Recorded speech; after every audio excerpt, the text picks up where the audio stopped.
I'm gonna solve a case. I got John Watson as my partner. Not a hun. Looking for a common. This is bloody awesome. Hello. 'Tis I, Sherlock Holmes, at your service. Once again, to this review, ladies and gentlemen. Well, after you remember my Hound of the Baskerville review, I didn't find that funny that multi-voice reviewer himself showed up in a werewolf mask.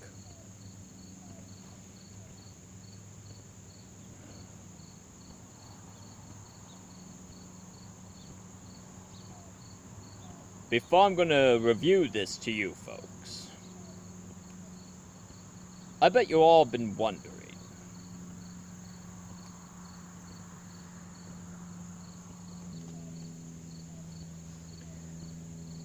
I bet you're wondering how it all began. How did I, Sherlock Holmes, appear into the Strand magazines and thrilled readers for centuries, huh?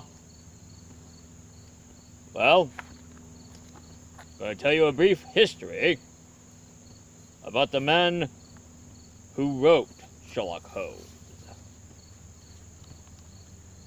It all started with Sir Arthur Conan Doyle, the man who created the books and wrote all the stories of Sherlock Holmes. And after all those years writing books about Sherlock Holmes,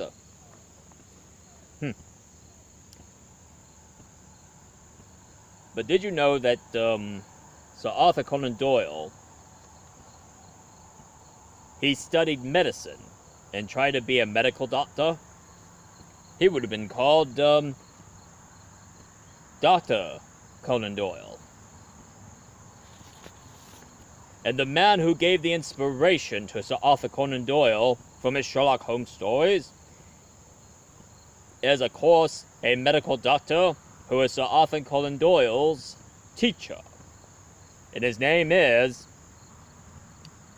Dr. Joseph Bell.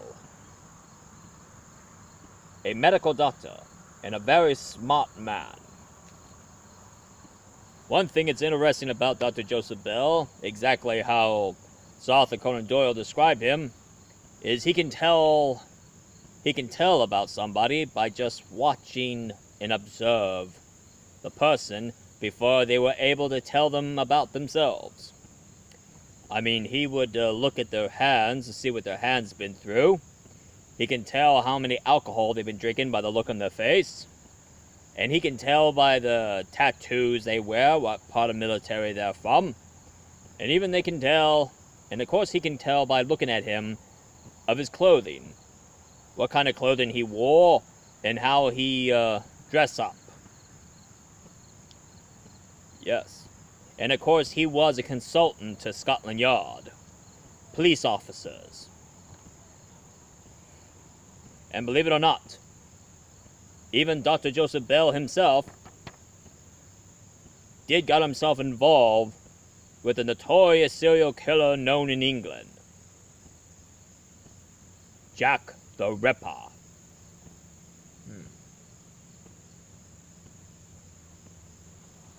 But of course we never know what happened to Jack the Ripper.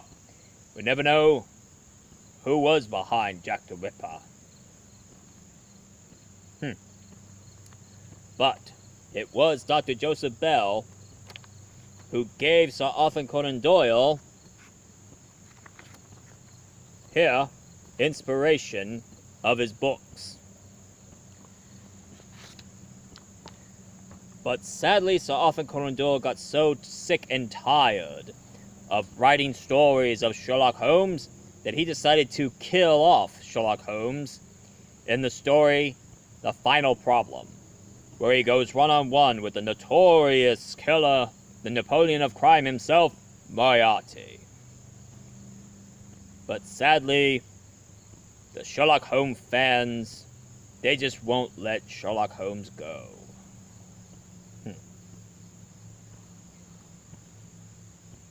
So, he wrote the story of the Hound of the Baskerville, and then just picked up where the final problem left off. And then he kept on writing and writing, even though he wrote some other stories that are more supernatural. But a lot of Sherlock Holmes fans just wanted more Sherlock Holmes.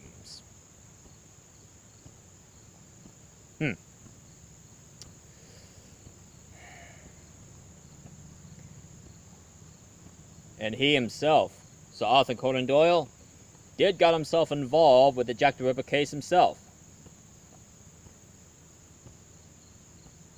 But nobody knows what Dr. Joseph Bell and Sir Arthur Conan Doyle figured out. But they did look at each other and got themselves on the right track. They both were on the right track who it was, but their conclusion will be unknown. Some rumor has it that it might be one of the members of Queen Victoria's relatives who went completely mad. And the reason why the case had never been solved, because of a cover-up. Or maybe there might be a man from America who killed more women in America than he did in England. I guess we'll never know about Jack the Ripper. But before Sir Arthur Conan Doyle wrote his books, the editors of the Strand magazines wanted to find a picture, more of Sherlock Holmes' likeness. So,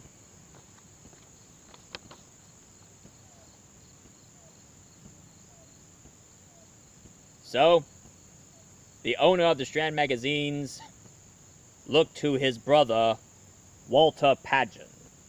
And Walter Paget is where he copied the likeness of Sherlock Holmes. If you look at Walter Paget and the books itself, you can see the resemblance. Now let me see which one.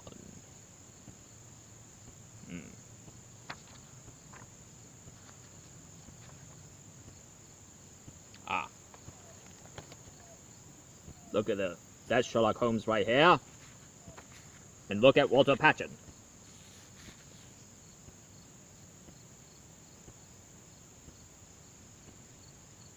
Quite a resemblance, don't you think?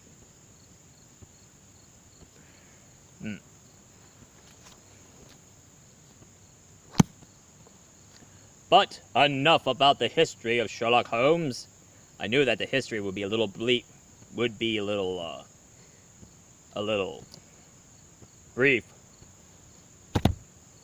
It's time for me to do my own review for the one you all been waiting for, folks. You see, this topic of the review for today is, of course, Christopher Lee as Sherlock Holmes. So therefore, I'm going to review certain movies that the legendary Christopher Lee, that's where I got the voice from, and his involvement of Sherlock Holmes. And it all started from one of the movies I reviewed, Hound of the Baskerville, a Hammer film, but his best friend Christopher Lee played Sherlock Holmes, and here's Christopher Lee himself playing Sir Henry Baskerville. Not Stapleton the killer, but the Baskerville that Sherlock Holmes is sworn to protect.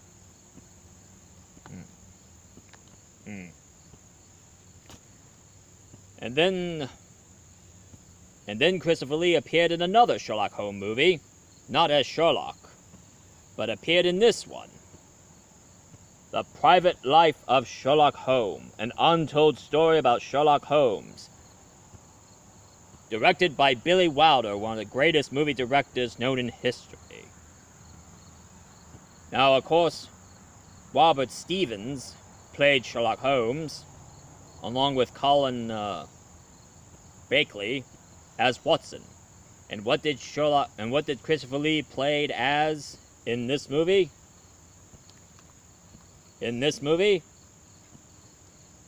Christopher Lee played Sherlock Holmes' smarter older brother, Minecraft Holmes.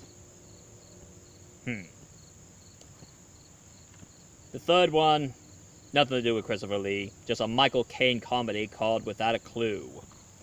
I'll review that later. But Christopher Lee himself got himself involved with Sherlock Holmes by playing him 3 times.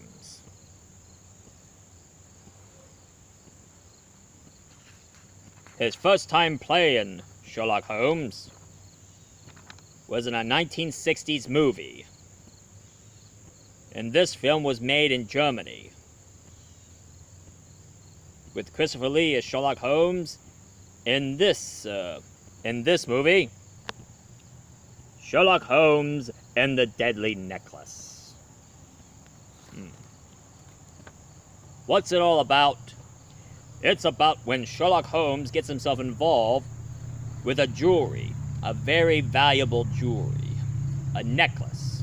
And the reason why it's called a deadly necklace? Well, they call it a deadly necklace because every time somebody tries to steal the necklace, they always end up dead. And Sherlock Holmes knows why. Because his arch nemesis, Moriarty, is planning to steal the necklace for himself. And he's having a hard time trying to get the cops to believe that Moriarty is involved. But at the end, Christopher Lee as Sherlock Holmes stopped Moriarty. Even though the movie was filmed in Germany, they had the movie dubbed. They even had the nerve to dub over Christopher Lee's line. Show business.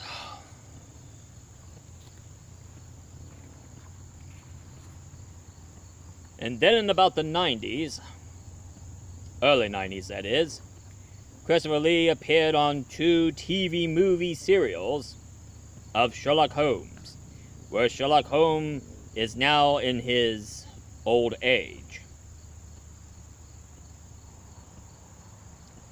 And this one is called Sherlock Holmes and the Leading Lady. Starring What's-His-Head from the Avengers as Watson, and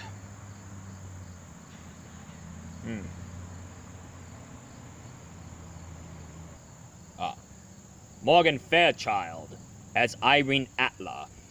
For those of you who never read the book of The Scandal in Burma, Irene Adler was the woman. The first woman who ever outsmarted Sherlock Holmes. And some would say that Sherlock Holmes has a crush on Irene Adler because he admired her brilliance.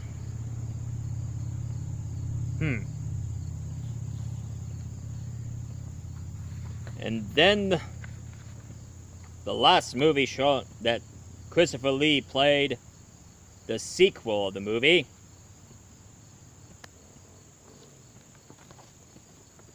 Sherlock Holmes, an Innocent at Victoria Falls. This one here was the final story and the final time that Christopher Lee ever played Sherlock Holmes. In this one, it's about the very precious diamond. It doesn't want to be fallen in the wrong hands. So therefore, Sherlock Holmes and Watson was hired to go all the way to Africa. And therefore, he meets a lot of historical people. And of course, there is a lot of betrayal and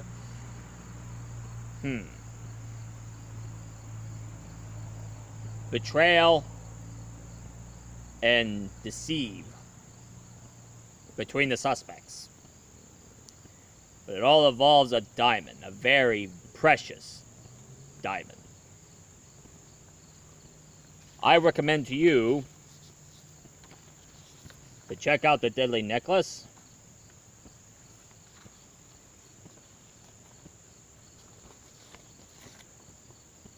The Leading Lady.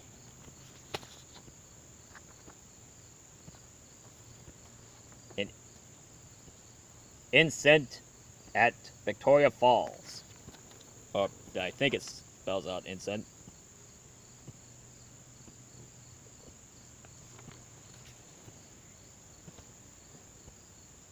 But of course, not only Sherlock Holmes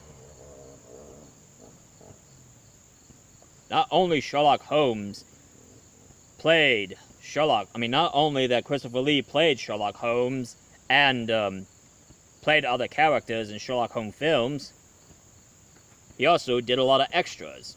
He did an interview where he talked about his years with the director at the Hammer film, and he talks about Billy Wilder, and among other things. But the most famous documentary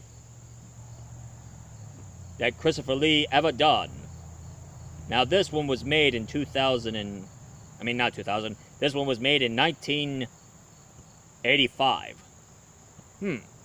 Same year as Multi-Voice Reviewer was born. And this one is called The Many Faces of Sherlock Holmes. Now this one was made in 1985, so the latest movie that he'll talk about was Steven Spielberg's Young Sherlock Holmes.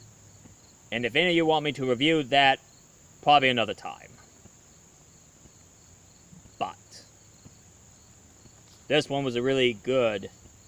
was a really good documentary.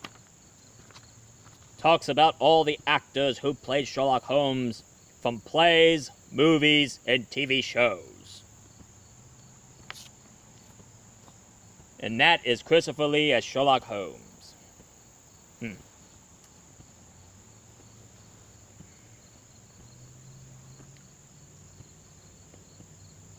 Well,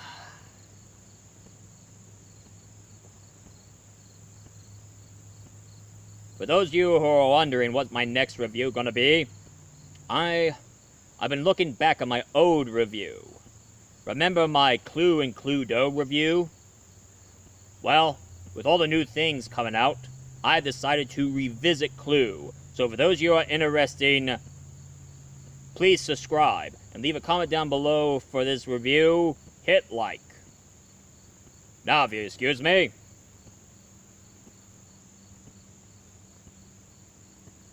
There is forces of evil in the world, and I'm gonna go find them. So if you excuse me. I'm gonna solve a case. I got John Watson as my partner. Looking for a common. This is bloody awesome.